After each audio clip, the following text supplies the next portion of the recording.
ऐसे जोड़ लोगे तो 6 × 18, 6 नंबर का पर चैप्टर हो गया और बहुत इंपॉर्टेंट है। ये किसी भी बोर्ड के लिखने वाले हैं चैप्टर नंबर फर्स्ट में, यानी अगर ओवरऑल देखा जाए तो चैप्टर नंबर 4 है ये। दूसरा हमारा जो चैप्टर इसमें बनता है उसका नाम है मॉलिक्यूलर बेसिस ऑफ इनहेरिटेंस।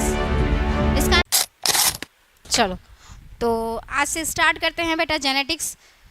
आप सबको सबसे पहले ये बता दें कि जेनेटिक्स थोड़ा सा टफ लगेगा, लेकिन हाँ अगर ध्यान से पढ़ोगे तो बहुत इजी बन जाएगा। ये चैप्टर सबसे अच्छा लगने लगेगा तुम लोगों को, क्योंकि यहाँ पे कॉन्सेप्ट भी है बेटा, थ्योरी भी है, यहाँ पे देखना भी है, समझना भी है और यहाँ पे अप्लाई भी करना है, यूज भी करना है। तो एक बात याद रखना, ये कॉन्सेप्ट और थ्योरी दोनों का ही चैप्टर है। अभी तक हम लोग जितना भी चैप्टर पढ़े थे वहाँ पे थ्योरी केवल था, केवल थ्योरी था और साथ में डायग्राम था। यहाँ पे कॉन्सेप्ट होगा, थ्योरी होगा, डायग्राम होगा, प्रोसेस होगा, ये सब कुछ इंक्लूड करके हम लोग पढ़ेंगे। ओवरऑल अगर देखा जाए तो यहाँ पे फिजिक्स भी है, केमिस्ट्री भी है, बायोलॉजी भी है, मैथ भी है, मैथमेटिक्स भी यूज करेंगे जेनेटिक्स में। तो देख लें जेनेटिक्स क्या है बेटा। जेनेटिक्स को हिंदी में कहते हैं आनुवांशिकी, ठीक है, आनुवांशिकी। आप लोगों को क्लास 12 में जो बच्चा आता है ना, उसको सबसे ज़्यादा टफ अगर कोई चैप्टर लगता है, कोई चैप्टर नहीं कोई यूनिट अगर लगता है तो एक जेनेटिक्स है, दूसरा है बायोटेक्नोलॉजी। लेकिन अगर ध्यान से पढ़ लोगे तो जेनेटिक और बायोटेक्नोलॉजी सबसे ईजी और सबसे मज़ेदार चैप्टर लगने लगेगा।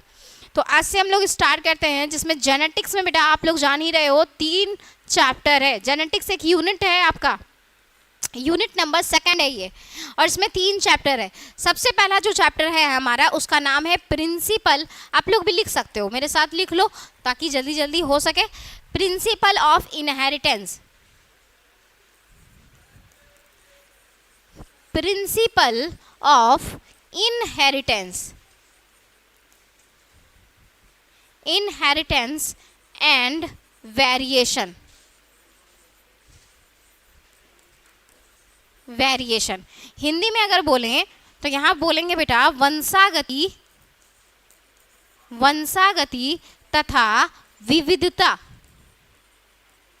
विविधता के सिद्धांत, ठीक है, वंशागति तथा विविधता के सिद्धांत। ये हम लोग देखने वाले हैं चैप्टर नंबर 1 में, यानी अगर ओवरऑल देखा जाए तो चैप्टर नंबर 4 है ये। दूसरा हमारा जो चैप्टर इसमें बनता है उसका नाम है मॉलिक्यूलर बेसिस ऑफ इनहेरिटेंस। इसका नाम है बेटा molecular, molecular basis of inheritance, molecular basis of inheritance यानी वंशागति की,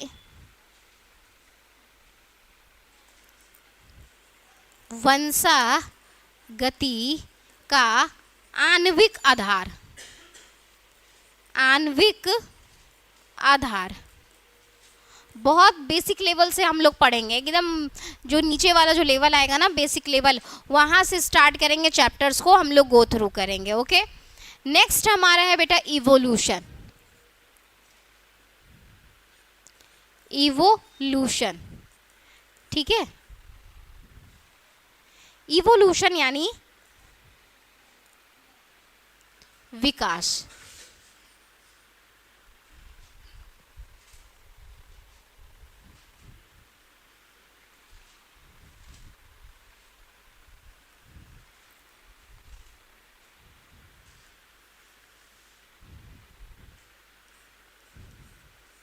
ये क्या हो रहा है,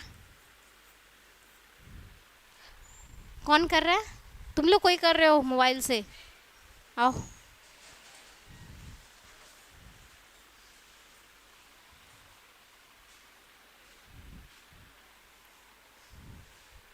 चलो लिख लिए। तो ये जो जेनेटिक्स वाला हमारा पोर्शन है यूनिट 2 का, इसमें 3 चैप्टर है बेटा। इन 3 चैप्टर को अगर बिहार बोर्ड में लेकर चले ना तो बिहार बोर्ड में इन तीनों चैप्टर को मिला करके 18 मार्क्स का पूछा जाता है। तो ऐसे जोड़ लोगे तो 6 × 18, 6 नंबर का पर चैप्टर हो गया और बहुत इंपॉर्टेंट है। ये किसी भी बोर्ड के लिए बहुत इंपॉर्टेंट यूनिट बन जाता है। ओके, तो पहला हमारा जो चैप्टर है वो है principle of inheritance and variation का। तो principle of inheritance and variation का आज इंट्रो हम लोग लेने वाले हैं। इसमें कितना सारा टॉपिक है, कितना टॉपिक को कवर करने में कितना समय लगेगा, और आखिरकार इस चैप्टर में हम पढ़ेंगे क्या, किस बारे में नॉलेज लेंगे, ये सारा आज हम लोग डिस्कस करेंगे। ठीक है, तो आज से जिनका क्लास स्टार्ट हो गया, आज जो आए हो, प्रेजेंट हो यहाँ पे, उनको हम बता दें कि आप लोगों को जेनेटिक्स आसान लगने वाला है। क्योंकि जब आप इंट्रो ले लेते हो ना किसी चैप्टर का, किसी के बारे में जान जाते हो कि हाँ ये सब कुछ हमको मिलेगा, तो वो चैप्टर अपने आप आपके दिमाग में घुसना स्टार्ट हो जाता है। जब आपके पास कोई जानकारी नहीं होती है और आप सीधे इस चैप्टर को गो थ्रू करते हो, तब आपको थोड़ा हार्ड लगता है वो प्रोसेस। ओके, चलो